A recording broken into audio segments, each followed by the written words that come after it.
Salut, j'espère que tu vas bien. Je suis contente de te retrouver dans cette formation. Vraiment un grand merci pour ta confiance. On va voir plein de choses ensemble dans cette super formation qui, moi, m'a énormément passionnée à la faire pour te transmettre tout mon savoir pour réussir sur Internet sans publicité. Alors, si ce n'est pas encore fait, je t'invite tout de suite à mettre la vidéo sur pause et aller chercher de quoi noter parce que même si c'est le premier module où je vais t'expliquer en fait, je vais essayer de te convaincre, de te persuader que c'est mieux de faire de se faire connaître sans publicité, on va déjà voir dans ce premier module certaines choses. Et à la fin de chaque module, je vais te proposer des petits exercices à faire. Donc bien sûr, à la fin de ce premier module, il n'y aura pas énormément de choses, mais ça va être de plus en plus vers la pratique à travers les modules. Donc, dans ce premier module, on va commencer tout de suite. On va voir ensemble que justement, c'est important de se faire connaître sans publicité. Peut-être qu'avant, c'était mieux de se faire connaître avec la publicité. Vous savez, les journaux, tout ça, ça allait. Et regardez aujourd'hui, partout sur les boîtes aux lettres, vous avez des petits encarts marqués « Pas de pub SVP ». Alors imaginez avec les adresses email, c'est encore pire. Et je vais vous dire quelque chose. Selon une récente étude qui s'appelle OpinionWay, eh bien, un Français sur deux serait prêt à débourser 27 € par an pour éviter à la publicité par email. Imaginez 27 € par an quand même. C'est le prix d'un forfait Free Mobile par exemple où tu payes 2 € par mois. Eh bien, d'habitude on paye pour avoir quelque chose, mais là on paye pour éviter carrément quelque chose, donc ça en devient dingue. Les gens sont fous à cause de toute cette publicité en ligne, ils n'en peuvent plus quoi, ça vient de partout, ils vont tranquillement sur un site internet et t'as des pubs qui s'affichent partout, alors que toi t'as rien demandé quoi, des trucs qui n'ont rien à voir. Et même maintenant si c'est un petit peu par rapport à ce que tu regardes, par rapport aux cookies, c'est-à-dire que par exemple tu vas visiter un site pour voyager, il va y avoir un cookies qui va se mettre sur ton ordinateur et quand toi après tu iras sur le bon coin par exemple pour chercher une voiture, sur le côté tu auras une publicité pour le voyage, pour bien te le rappeler et faire plus de ventes. Et pourquoi justement la publicité en ligne c'est nuisible? Eh bien 78% des Français pensent que justement c'est chiant en fait. Quand ils sont tranquilles en train de surfer sur internet, eh bien il y a tout le temps des publicités qui viennent sans qu'ils n'aient rien demandé et c'est pour ça qu'ils seraient prêts à investir 27 € par an pour y échapper. Donc en fait la publicité c'est devenu comme un spam. Il y a même maintenant les boîtes de réception. Avant, t'avais pas ça. Les boîtes de réception qui proposent maintenant la section soit indésirable ou soit spam, ou soit courrier indésirable justement. Moi, c'est courrier indésirable pour Hotmail, pour Gmail. Et du coup, c'est filtré dedans, d'accord? Donc, ça prouve vraiment que il y a trop d'emails où ils t'envoient tout et n'importe quoi. Et les gens sont habitués à recevoir, dès qu'ils vont donner leur adresse mail, ça va être vendu, puis du coup ils vont recevoir un peu tout et n'importe quoi. Et ils ont, je sais pas, comme ça 50, 100 emails, et à force leur boîte de réception, bah ils en ont marre de faire le tri quoi. Et ça s'accumule, et à force ils vont plus rien lire. Et toi par derrière, tu veux vraiment apporter de la valeur avec ton email, mais sauf que la personne ne va plus lire parce qu'il y a trop de publicité, trop d'indésirables. Mais en fait, pour comprendre ça, il faut se mettre dans la vraie vie, d'accord? Par exemple, t'es chez toi, tranquille, et d'un coup, je sais pas, t'as un ami qui arrive par la fenêtre, et t'as un ami qui arrive par la porte, sans que t'aies rien demandé. Il t'a même pas prévenu, il arrive comme ça, mais direct, quoi. Et limite, il te surprend, alors que t'es tranquille en train de regarder la télé. Et en fait, quand tu navigues sur Internet, c'est la même chose. T'es tranquille en train de, je sais pas, chercher une voiture sur le bon coin.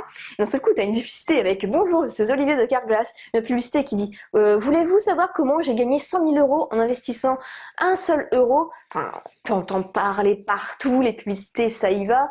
Donc voilà, forcément, on veut pas ça. Nos amis, ils vont pas venir comme ça direct, sans prévenir. Enfin, sauf dans le Nord peut-être. Mais voilà, c'est rare. On prévient quand même, on demande à la personne si elle est là. Et les personnes, on les fait rentrer chez nous parce qu'on a convenu d'un accord et parce que ces personnes-là, eh bien, on a eu un lien de confiance avec elles avant. Alors, note ça tout de suite.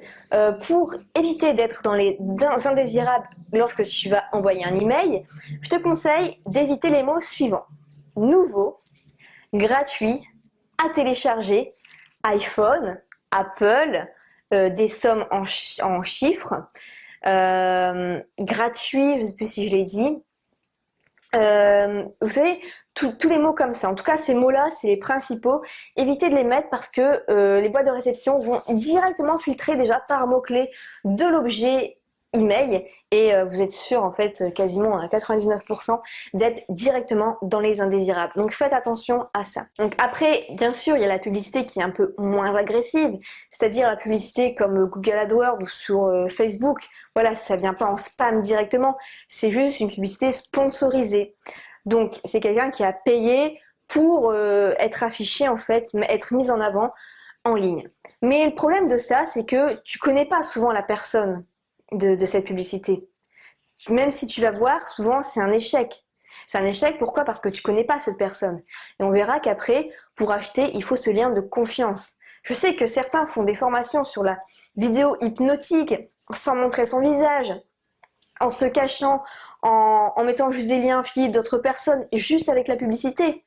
Mais franchement, je serais curieuse de voir les résultats parce que ça m'étonnerait. Moi, en tant qu'utilisatrice Internet, j'irai jamais acheter une formation d'un parfait inconnu sur Internet, parce qu'il y a tellement d'arnaques en ce moment, actuellement. Enfin, ça a toujours été, mais encore plus maintenant, parce que c'est facile. Donc, la publicité, faut faire gaffe avec ça. Pour moi, c'est pas du tout rentable. La vraie méthode à utiliser, c'est celle de Seth Godin, qui est en fait un gourou du marketing qui est aux États-Unis, qui écrit plusieurs livres comme le storytelling par exemple, qui est très intéressant, ou la vache pourpre aussi, super pour faire un produit remarquable. Et en fait, dans son livre Permission Marketing, il prend un exemple de cette publicité envahissante. Par exemple, vous voulez vous marier.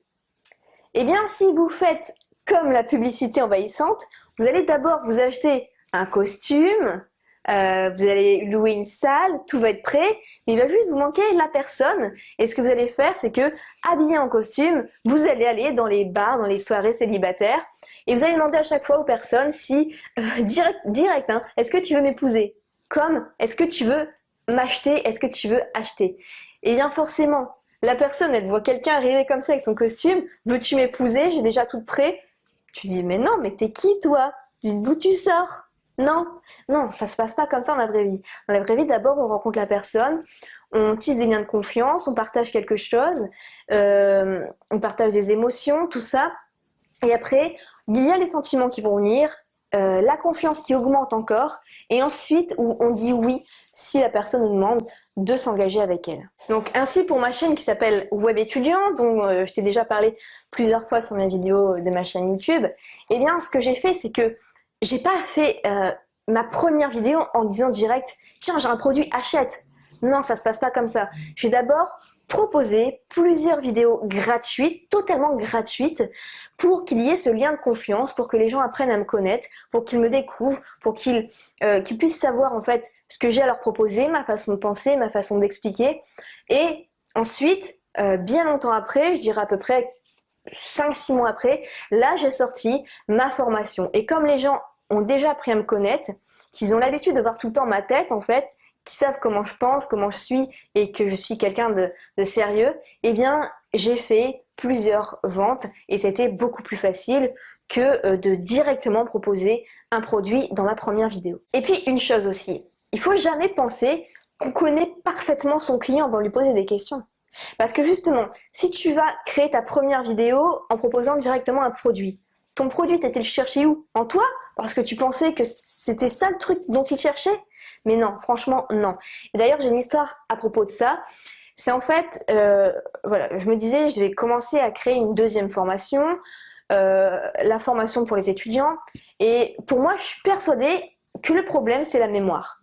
C'est comment bien retenir tous les cours à la fac, parce qu'il y en a une tonne. Je me disais, moi, c'était mon problème principal en tout cas. C'était, enfin, je pense que c'est comme ça pour tout le monde. J'ai eu tort. J'ai vraiment eu tort parce que c'était pas ça. J'ai fait un sondage sur ma liste, j'ai eu plusieurs milliers d'étudiants. Et là, je me suis dit, mais ils sont passés le mot ou quoi? Ce qui revenait tout le temps, c'est la flemme, la flemme, la flemme, procrastination, procrastination. J'ai pas envie de m'y mettre, la flemme, la flemme. C'est marrant, le mot flemme revient tout le temps, tout le temps. Et du coup, ce que j'ai fait, c'est que j'ai pas créé le produit sur la mémoire.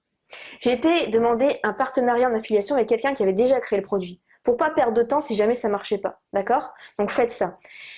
Et du coup, ce qui s'est passé, c'est que oui, j'ai vendu quelques produits sur la mémoire de Jean-Yves Ponce, mais pas tant que ça.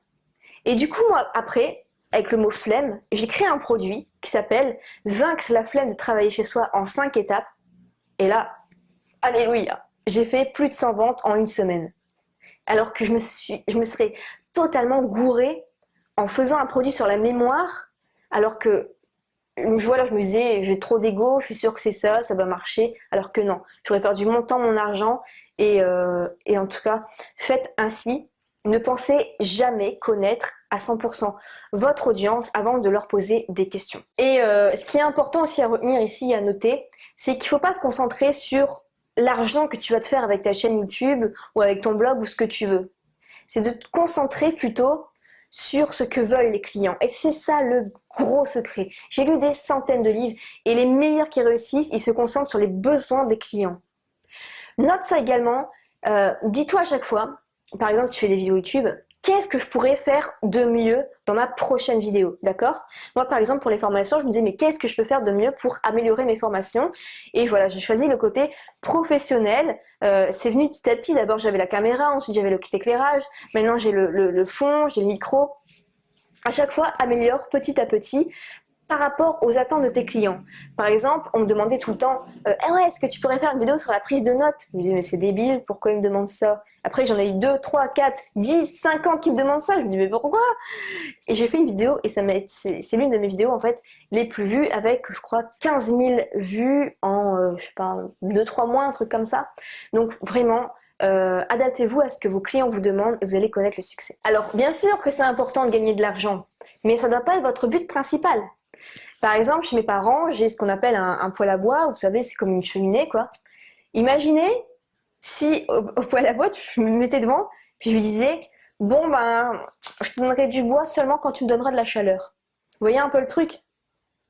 Je te donnerai mon argent, enfin, je te donnerai du contenu gratuit seulement si tu me donnes ton argent. Ça se passe pas comme ça dans la vraie vie. Il faut d'abord créer beaucoup de contenu gratuit et de valeur pour qu'ensuite les personnes donnent leur argent pour acheter vos formations. Donc faire ainsi, avoir cette mentalité-là, ça va te différencier totalement des autres vendeurs qui sont dans les emails en masse, qui vont voilà, qui vont pêcher un peu partout et peut-être que de temps en temps ça va mordre et puis ils vont récolter les billets. Mais toi non. Dis-toi que ta mission, ça va être d'aider les autres, de te plier, enfin de répondre à ce que veulent ton audience, à ce que veut ton audience. Et du coup, c'est comme ça qu'au final, sans vouloir gagner de l'argent et en voulant aider les autres, eh bien, tu vas recevoir encore plus et tu vas recevoir de l'argent et tu vas connaître le succès. Donc en fait, tu dois pas te transformer en chef de communication, en chef marketing, en chef de publicité. Non. Tu peux réussir tout seul sur Internet et c'est ça qui est super si tu as une mission, d'accord? Tu dois avoir en tête quelle est ma mission par rapport à cette chaîne YouTube. Par exemple, si ta mission c'est voilà, apprendre l'anglais aux gens, pourquoi c'est important pour toi? Parce que tu vas aider des milliers d'étudiants à parler mieux anglais et du coup à peaufiner leur carrière professionnelle, aller à un stade supérieur, à un niveau supérieur. Ça peut être par exemple pour, je sais pas, favoriser l'économie, pour que les jeunes aient plus le goût du voyage et puissent se débrouiller avec l'anglais. Alors par exemple, je sais pas si tu connais l'exercice de la pierre tombale. C'est l'épitaphe en fait. L'épitaphe, c'est ce qui est écrit sur ta pierre, c'est ta mission. Donc essaye de t'imaginer à la fin, est-ce que tu préférerais voir sur ta pierre, sur ta tombe, à gagner beaucoup d'argent plutôt que à aider des milliers d'étudiants à voyager dans le monde grâce à l'anglais. Franchement, c'est plus classe la seconde, non? Et ainsi, vous serez fiers de vous. Tout le monde est à la recherche du bonheur. Le bonheur, c'est pas l'argent. Le bonheur, c'est une mission de vie qu'on souhaite accomplir. Donc pensez bien à ça et toujours ça dans votre cœur, cherchez profondément votre mission. C'est ça qui vous fera lever le matin, c'est ça qui vous donnera le peps, le sourire, c'est de recevoir des emails comme quoi vous avez aidé des dizaines, des centaines, des milliers ou des millions de gens grâce à votre mission de vie, plutôt que de voir que vous avez reçu 50 € cette nuit. C'est ça votre véritable moteur qui vous ouvrira au bonheur. C'est ça, c'est vraiment votre mission de vie. Et donc votre mission de vie ne doit pas se concentrer sur punaise, j'ai investi 1 euro, j'ai gagné 2 euros en publicité Facebook, c'est trop bien. Non, ça va 1 mois maximum. Mais après, vous allez vous ennuyer. C'est pas, voilà, ça donne pas ça donne pas du baume au cœur de continuer dans ces cas-là. Et chercher la personne que vous voulez devenir. Je pense pas que vous voulez devenir la personne qui est là à compter le moindre centime. Vous êtes la personne qui veut aider les autres. Et c'est en aidant les autres que vous allez récolter de l'argent et connaître le succès. Donc se soucier des autres, c'est au cœur vraiment de votre mission. Et c'est pas de faire de la publicité en masse parce qu'on a vu que ça fonctionne pas, que les gens en ont ras-de-bol. Et donc c'est pour ça que dans ce premier module, je voulais vraiment vous expliquer pourquoi ça marchait pas et plutôt comment il fallait penser. Et donc on en a terminé avec ce premier module. On va passer tout de suite au second. Mais avant de fermer cette première vidéo, je vous invite à voir juste en dessous, il y a un PDF avec les petits exercices à faire et le résumé de ce premier module en fait. Comme ça, j'ai mis les points essentiels et rajouté quelques petites questions en complément de ce premier module. On se retrouve dans le deuxième module, à tout de suite.